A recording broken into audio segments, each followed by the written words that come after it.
భార్యని గౌరవించడం రావాలి జీవితంలో. ఎందుకు రావాలి అని అడగచ్చు మీరు. భార్య ఎవరు? ఆమె నాతో కలిసి పుట్టిందా? నాతో కలిసి పెరిగిందా? నాతో కలిసి చదువుకుందా? ఎక్కడో పుట్టింది, ఏ ఊళ్ళోనో. నేను ఓ జిల్లా వాడిని అయితే ఆమె ఇంకో జిల్లాకి చెందిన పిల్ల. అసలు ఆ అమ్మాయి ఎవరో నాకు తెలియదు. ఆ అమ్మాయికి కొంత వయసు వచ్చేసింది, నాకు కొంత వయసు వచ్చేసింది. ఆ అమ్మాయికి ఏదో ఒక పదార్థం తినడం ఇష్టం, నాకేదో ఒక పదార్థం తినడం ఇష్టం.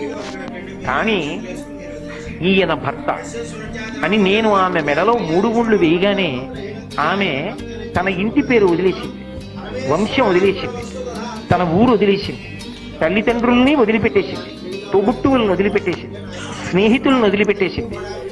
ఆయన ఎవరో తెలియదు, తాళి కట్టాడు.